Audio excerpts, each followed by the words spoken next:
And then we're going to just draw a little line under of what is he, and underneath it we're going to write second case. This is the second case, and this is just simply known as Jim. Okay, I like Jim. He's a salesman just like me. I love Jim. Oh, Jimbo.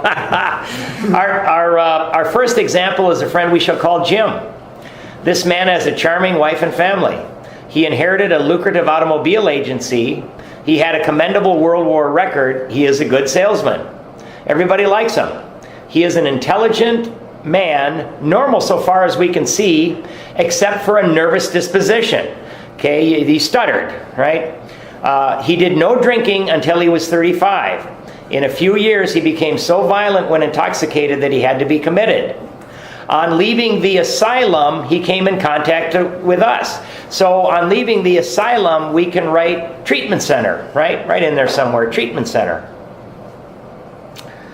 We, circle we. Again, those are the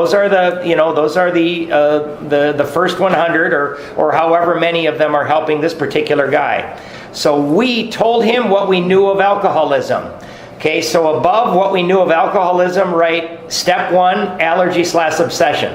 So they went to old Jim and they told him that once he started drinking, he couldn't control what he took. And they told him that from time to time, the obsession is going to overcome all ideas to the contrary and he's going to take a drink. So we told him what we knew of alcoholism, step 1, allergy/obsession, and the answer we had found. Above answer we had found, write step 2, right? Step 2. So they told old Jim about step 1 and 2. He made a beginning. Underline he made a beginning and write step 3 above that. A little later on in the book, it's going to tell us that step 3 is but a beginning. Okay, so old Jim is doing steps 1, 2, and 3. His family was reassembled, and he began to work as a salesman for the business he had lost through drinking.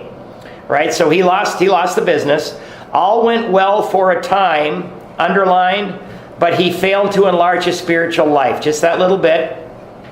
And off to the right, we're going to write, he did not do the work /steps. Right? And if I'm going too fast, get on YouTube, Code Blue Big Book, and you can catch up if you missed anything.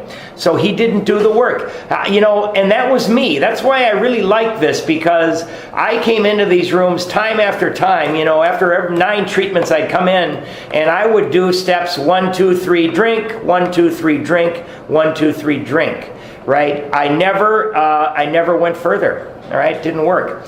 To his consternation, he found himself drunk half a dozen times in rapid succession.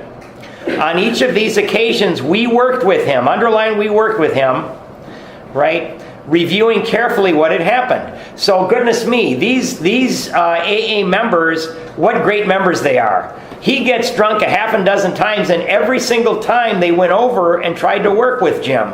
Right? So they're doing 12-step calls, right? They're doing 12-step calls with Jim to try to bring him into the program. Reviewing carefully what had happened. Okay, underline the next sentence. He agreed he was a real alcoholic and in serious condition. Next to that, write step 1. Step 1.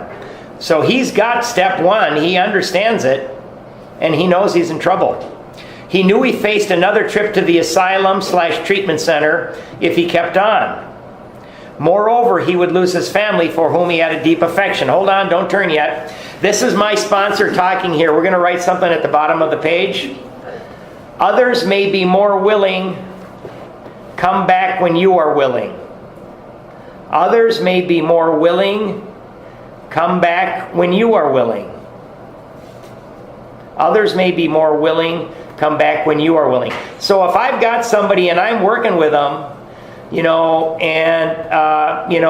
you're supposed to be working on your 4th step. We're supposed to get, if somebody is not willing to do the work, that's the only thing I know how to help people with, is if they go through the book and do the work with me. If they're not willing to do that, it doesn't make any sense for me to spend any time on them, because that's the only solution that I know, because that's the only one that worked with me. So if they're not willing to do the work, come back when you are willing, right? And that's what he meant by that. Yet he got drunk again. Okay, so at the top of the page we're going to write halt. Then we're just going to write hungry, angry, lonely, tired. Halt. You know, that's not AA, I don't think, but I think that's a very good acronym, particularly in early sobriety. Hungry, angry, lonely, tired, even late sobriety. Those things, you know, they can get us. Halt, hungry, angry, lonely, tired. Yet he got drunk again. Okay, we're going to highlight the next 4 lines. We asked them to tell us exactly how it happened. So they're saying, okay, Jim, man, this is 7 in a row. What the hell happened this time, right? This is the story. I came to work on Tuesday morning. Circle Tuesday. We're bad about Mondays, right? What happened to Monday?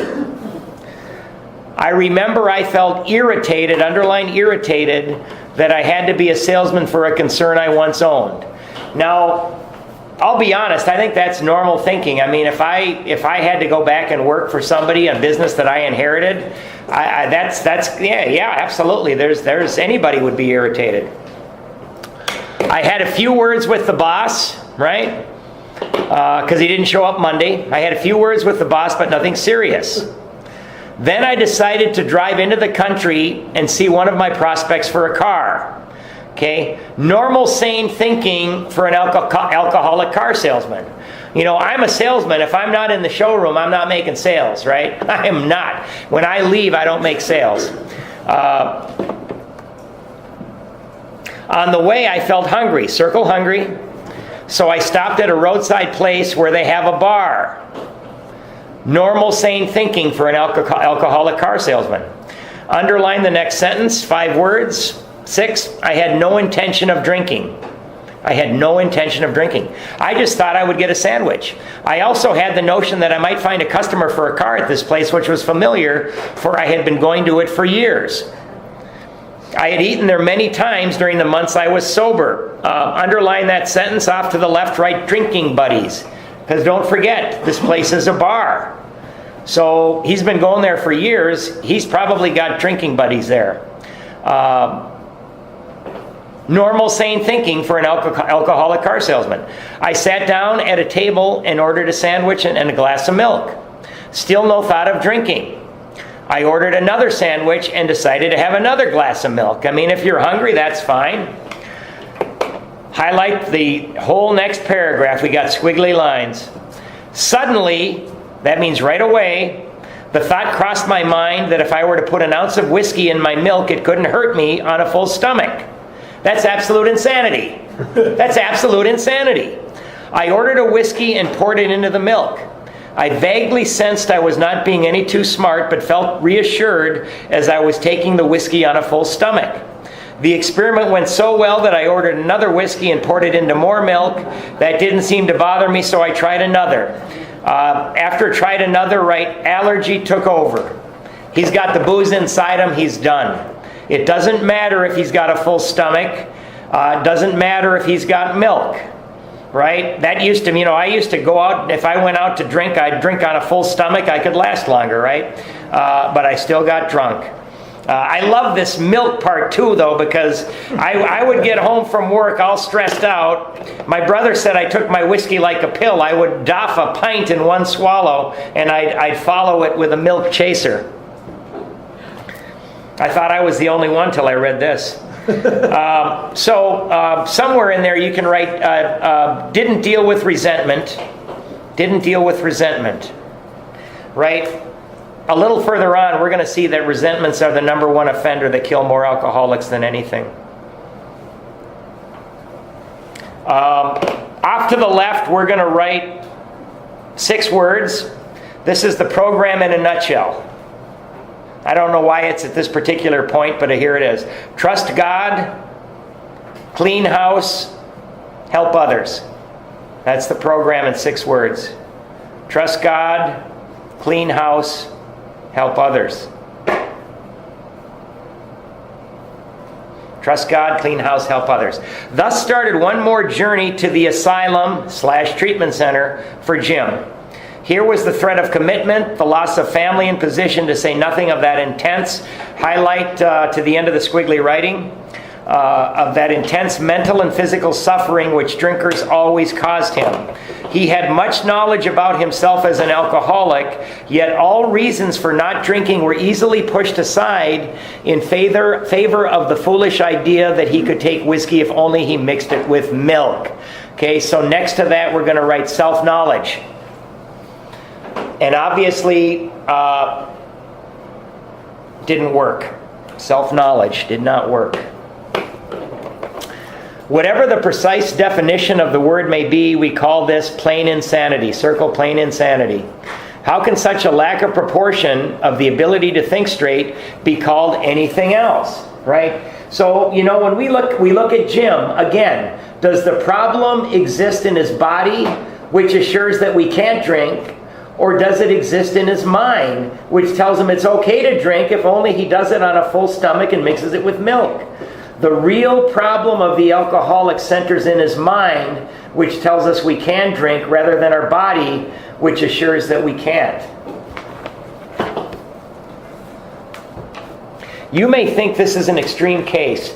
To us it is not far-fetched, for this kind of thinking has been characteristic, underline 5 words or circle them, of every single one of us. Right? What they're trying to do is they're going to try to get us to identify with some of these things. Right? We alcoholics, we want to look for the differences so we can go out and drink rather than the similarities, so we have to stay and do the work. We have sometimes reflected more than Jim did upon the consequences, but there was always the curious mental phenomenon that parallel with our sound reasoning. There inevitably ran some insanely trivial excuse for taking the first drink. Our sound reasoning failed to hold us in check. Underline 5 words, the insane idea won out. Right? We believe the lie. Next day we would ask ourselves in all earnestness and sincerity, how could it have happened? So we're going to the paragraph I just read, let's go up near the top and just write, ask sponsee, has this happened to you? Okay.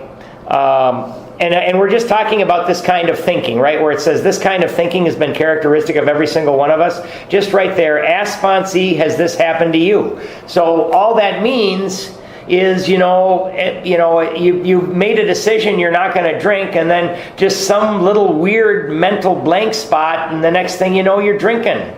I love my good friend Eric I. He'll be here to help us a little bit when we get to the 4th step. I love the story where in the morning he woke up all hungover and he said, "That is it, man. I quit for good. I'm never ever drinking again." Because he had such a bad night, right? He went to work. He worked all day, and he was literally on his back porch on his 4th gin and tonic when he remembered that he had quit for good just that morning. Right? Happens then, and that's what we want to get some kind of identification. Highlight the next 3 lines. In some circumstances, we have gone out deliberately to get drunk, feeling ourselves justified by nervousness, anger, worry, depression, jealousy, or the like.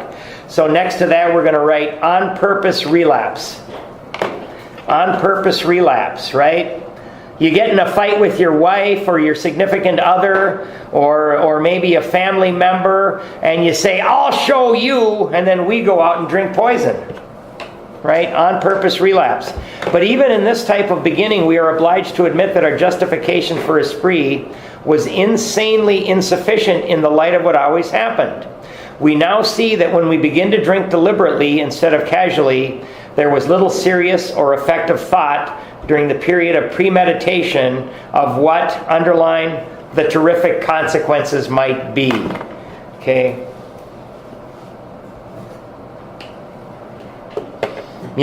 That was, and I'll never forget, I got out of jail, and I said, "That's it, man, I'm done." And literally, 5 o'clock that night, I was trying to find a drug dealer, and I went to the liquor store. It's insane. Highlight the next 3 lines. Our behavior is as absurd and incomprehensible with respect to the first drink as that of an individual with a passion, say, for jaywalking. Okay, so again, draw our little line and underneath it write third case. And the third case is the jaywalker. Third case of 4. So he's going to compare us to a jaywalker. He gets a thrill out of skipping in front of fast-moving vehicles. He enjoys himself for a few years in spite of friendly warnings. Up to this point, you would label him as a foolish chap having queer ideas of fun. So he goes down to the interstate. He runs out and back in, twirling around, just barely missing vans, and buses are particularly attractive. He runs out in front and jumps out of the way just in time, right? It's a queer idea of fun. Then luck deserts him and he is slightly injured several times in succession. You would expect him, if he were normal, to cut it out.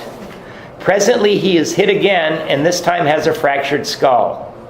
Within a week after leaving the hospital, a fast-moving trolley car breaks his arm. Okay, so next to that, off to the left, let's write insane behavior. This is insane behavior. Within a week after leaving the hospital, a fast-moving trolley car breaks his arm. Okay, underline the next sentence. He tells you he has decided to stop jaywalking for good. So he's singing our national anthem. Honey, I'll never do it again. Right? That's our national anthem. But in a few weeks, he breaks both legs. On through the years, this conduct continues, accompanied by his continual promises to be careful or to keep off the streets altogether. Finally, he can no longer work. His wife gets a divorce, and he is held up to ridicule. I mean, she's had enough, right? See you later. Underline the next sentence. He tries every known means to get the jaywalking idea out of his head. So off to the left, we're going to write not his body. We got to get this damn idea out of our head. That's the only place we can attack this. Not his body. He shuts himself up in an asylum, hoping to mend his ways. He goes to treatment again. But the day he comes out, he races in front of a fire engine, which breaks his back. Such a man would be crazy, wouldn't he? You may think our illustration is too ridiculous, but is it? We who have been through the ringer have to admit, underline, if we substituted alcoholism for jaywalking, just that little bit right there, the illustration would fit us exactly. So yeah, let's look at it. We go out, we drink, we get a DWI, right? We get fired, right? Our wife kicks us out, but we still go and do it, right? It's just like us.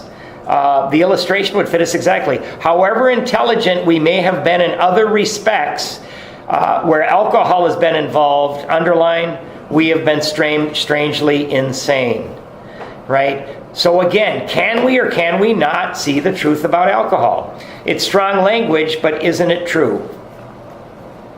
Some of you are thinking, yes, what you tell us is true, but it doesn't fully apply. We admit we have some of these symptoms, but we have not gone to the extremes you fellows did, nor are we likely to, underline, to happen again. For we understand ourselves so well after what you have told us that such things cannot happen again. Stop highlighting there, draw a little arrow down to the bottom, and write self-knowledge. Self-knowledge. Now that I know what's the matter with me, I got it. Thanks for the info, right? We have not lost everything in life through drinking, and we certainly do not intend to. There it is. Underline, thanks for the information. Thanks for the information, right? So, we're pretty banged up, right? And we come into these meetings, maybe we stay sober for a month listening to people, and they tell us about the allergy and the obsession, and it's like, as I'm walking out the door, I say, thanks for the information, I'm just not going to start drinking. You suckers have fun in here, right? And I have fun at these depressing meetings. See you later, right? That may be true of certain non-alcoholic people who, though drinking foolishly and heavily at the present time, are able to stop or moderate because their brains and bodies have not been damaged as ours were. Underline to self-knowledge. but the actual or potential alcoholic, with hardly an exception, will be absolutely unable to stop drinking on the basis of self-knowledge. Okay? So, at the top of the page, we're going to write something at the top of page 39.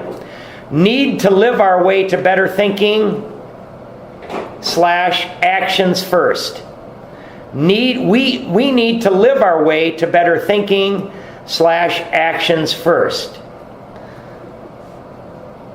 Need to live our way to better thinking, actions first. So in other words, we can't think our way out of this disease.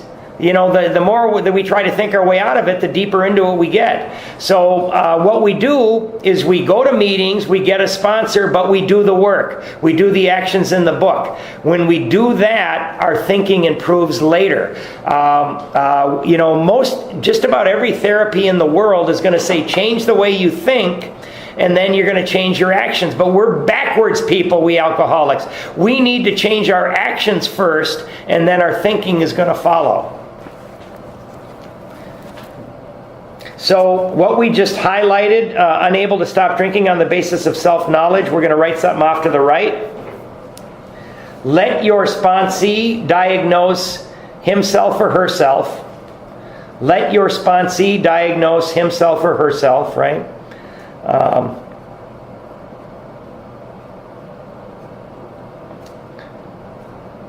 Knowledge, I guess you could write, knowledge of disease will not save you. We need God, or we need a higher power. Let sponsee diagnose himself, herself. Knowledge of disease, or just knowing what's wrong, will not save you. We need God. We need God. Or a higher power. If the word God offends you, you can, something stronger than you, right? Anything. But we've got to let the sponsee, and you guys too, you have to diagnose yourselves. Innermost self.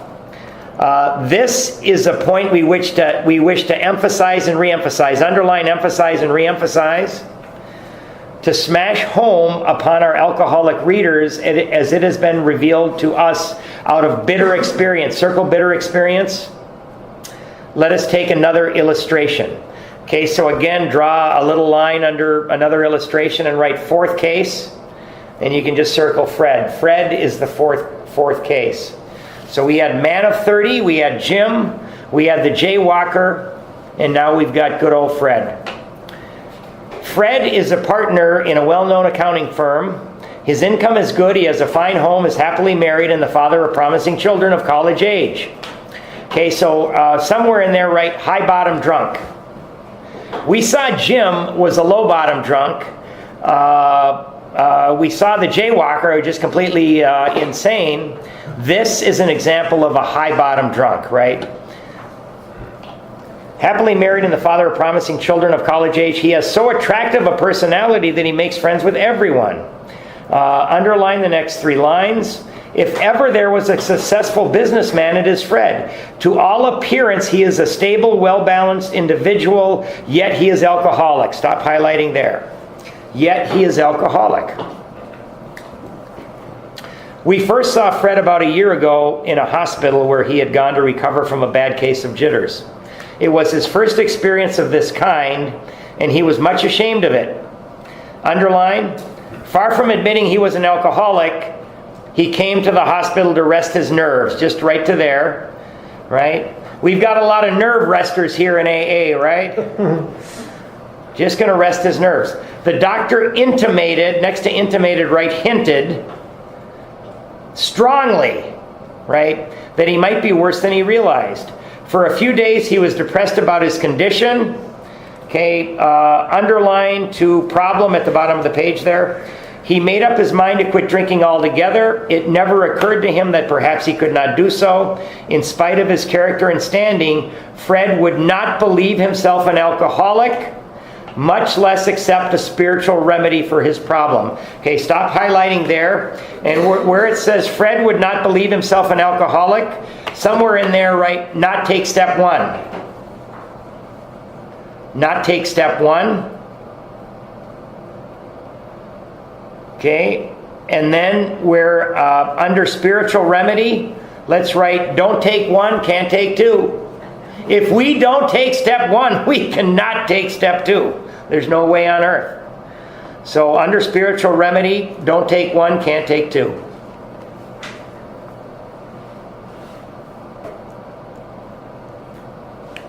We told him what we knew about alcoholism. Okay, so at the top of the next page, just underline what we knew about alcoholism. Draw a little arrow up and write steps 1 and 2. 1 and 2. So they told him.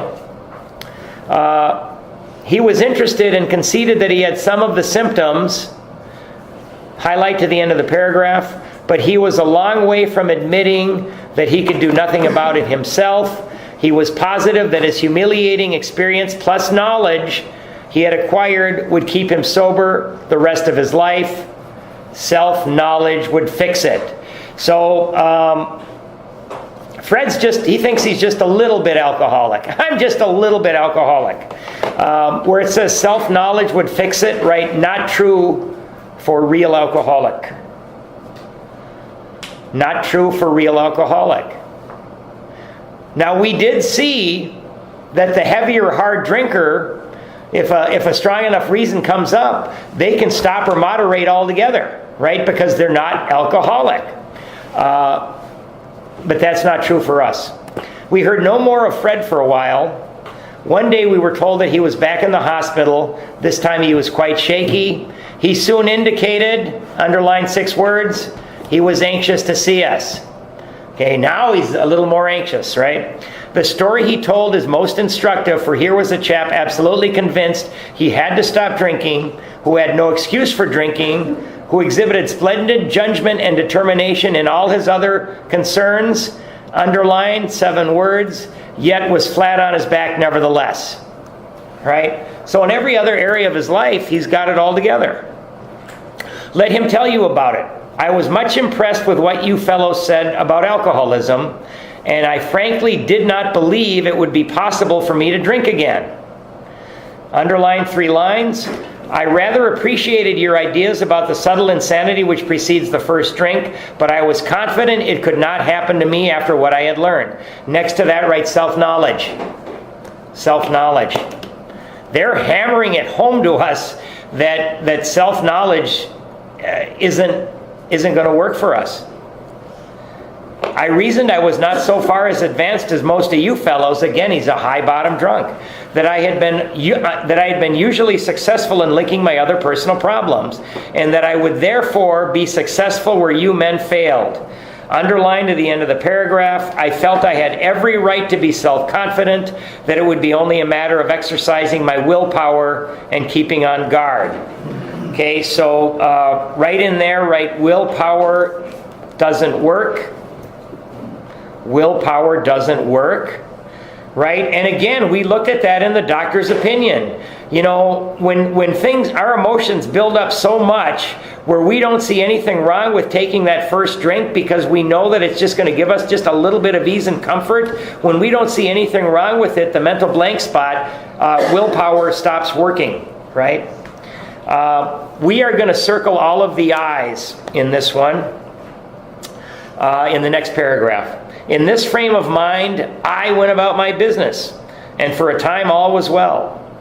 I had no trouble refusing drinks, and began to wonder if I had not been making too hard work of a simple matter. Okay, so next to that, let's write dropping his guard. Dropping his guard. Right, so old Fred, he's saying, this staying sober business, man, I got it, right? Dropping his guard, and his relapse is starting right here. So let's keep circling the I's. One day, I went to Washington to present some accounting evidence to a government bureau. I had been out of town during this particular dry spell, so there was nothing new about that. Physically, I felt fine. Neither did I have any pressing problems or worries. My business came off well. I was pleased and knew my partners would be too. Underline.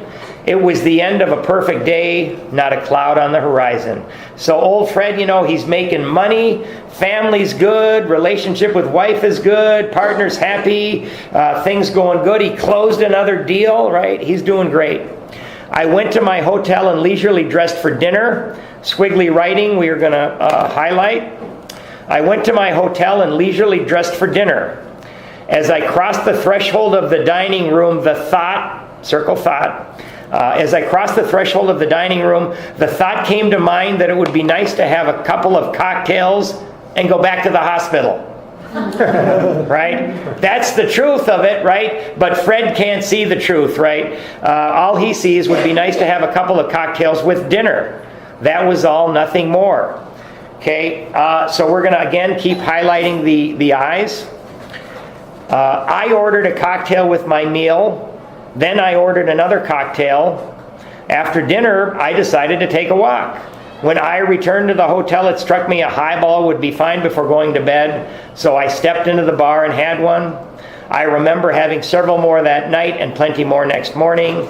I have a shadowy recollection of being in an airplane bound for New York and of finding a friendly taxi cab driver at the landing field instead of my wife.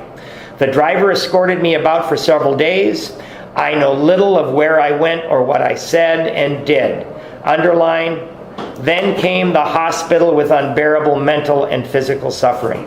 So next to that paragraph, we're going to write classic blackout. That's a classic blackout. And blackouts are something that is reserved for alcoholics. Normal people don't get blackouts, right? The moderate drinker, and usually even the heavier hard drinker, don't black out, right? The moderate drinker, they get a couple of drinks in them, they get a slightly tipsy, out of control feeling, and they say, I don't want any more, right? No, have another drink. No, I don't want any more. They don't black out. We do, right? I'll never forget, I was a blackout drinker from the get-go, but in college I went to up at St. John's, I went to a keg party at somebody's lake home. And, we drank all weekend, and I barely made it back to my apartment on Sunday late afternoon, right, so I could get ready for classes.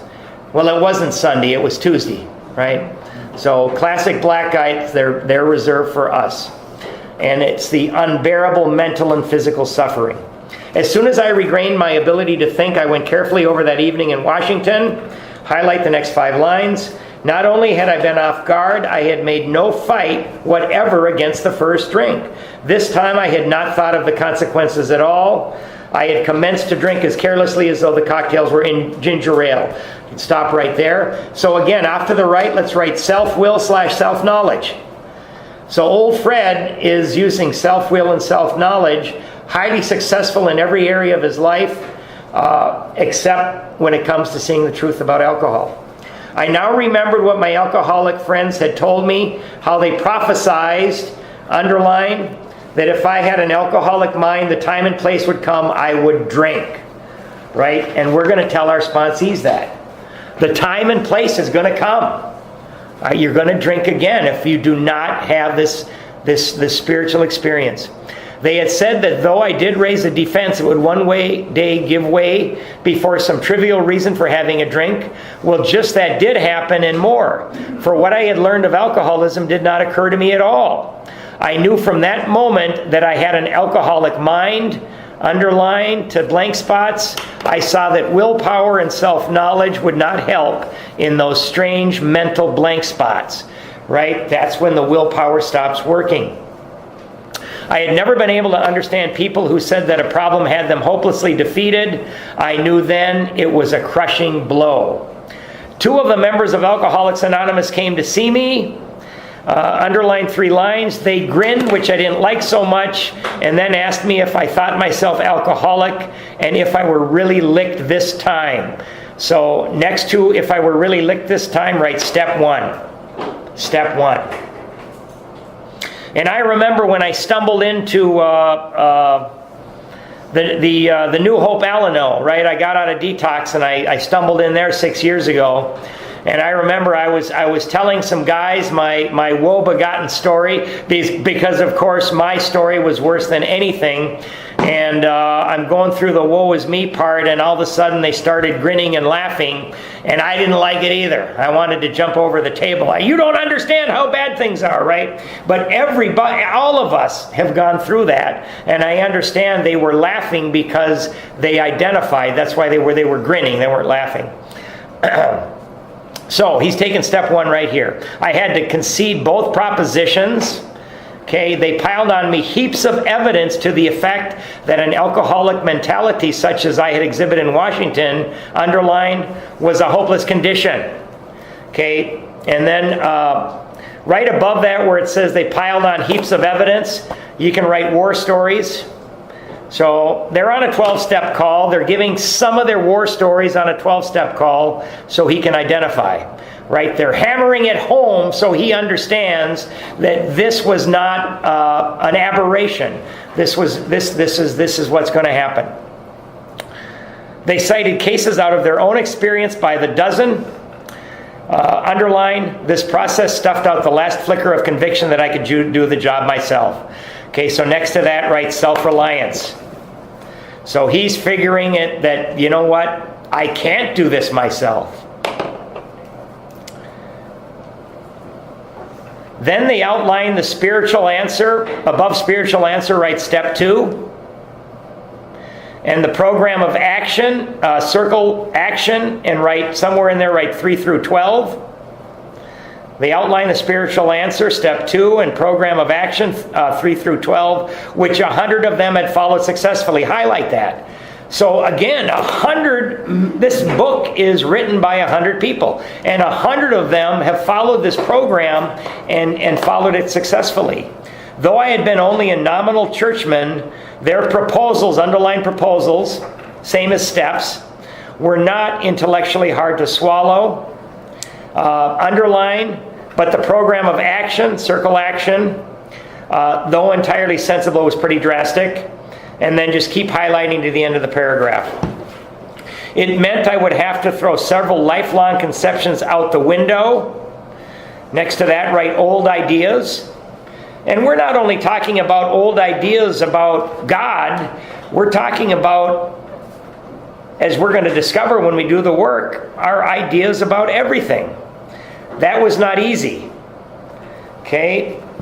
But the moment I made up my mind to go through with the process, circle process, draw a little arrow and write all 12 steps, I had the curious feeling that my alcoholic condition was relieved, as in fact it proved to be. You know, when I walked across the threshold into my first code blue, I had that same curious feeling that maybe my nightmare was going to end. And that proved to be the case. Quite as important was the discovery, underline, that spiritual principles would solve all my problems, and circle all. Okay, all. Personal relationships, can't controlling emotions, being miserable and depressed, feeling useful, being afraid, being unhappy, being of no use to other people. It's going to solve all my problems. Not just my drinking, damn it. I have since been brought into a way of living, underline the next 3 lines, infinitely more satisfying and I hope more useful than the life I lived before. Next to that, we're going to write promise. They're giving us a promise here. If we go through with this, that's going to happen to us. Infinitely more satisfying and more useful. My old manner of life was by no means a bad one, but I would not exchange its best moments for the worst I have now. I would not go back to it even if I could. So what the steps are going to do for us is, first of all, they're going to make life without drinking bearable. Then they're going to make life without drinking tenable, possible. Then they're going to make life without drinking preferable to life with drinking. That's what the steps will do. Fred's story speaks for itself. We hope it strikes home to thousands like him. He had felt only the first nip of the ringer, right? You guys, some of you remember the ringer, the old ringer that your mom had, right? Most alcoholics, underlined at the end of the paragraph, most alcoholics have to be pretty badly mangled before they really commence to solve their problems. Right? Most of us got to be beat to hell. We got to beat to hell before we come in here. Luckily some people come in here before them. Fred was a high bottom drunk. Many doctors and psychiatrists agree with our conclusions. One of these men, staff member of a world-renowned hospital, recently made this statement to some of us. You can write Dr. Percy Pollock at Bellevue. Won't keep you sober, but that's the guy. Recently made the statement to us, Dr. Percy Pollack at Bellevue, or Pollack, P-O-L-L-A-C-K. And then underline what he says, the first 3 lines. What you alcoholics say about the general hopelessness of the average alcoholic's plight is, in my opinion, correct. As to 2 of you men whose stories I have heard, keep highlighting the next 4 lines as well. There is no doubt in my mind that you were 100% hopeless apart from divine help. Had you offered yourselves as patients at this hospital, I would not have taken you if I had been able to avoid it. So next to that, we're going to write Bill W. and Hank Parkhurst. And then we can write second doctor's opinion.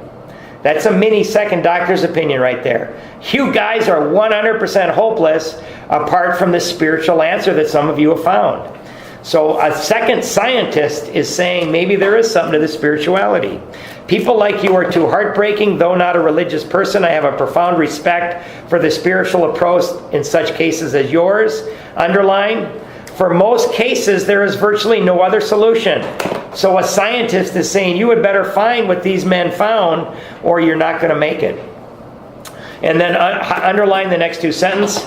Once more, the alcoholic at certain times has no effective mental defense against the first drink. So highlight that sentence. And by the way, guys, it doesn't say practicing alcoholic.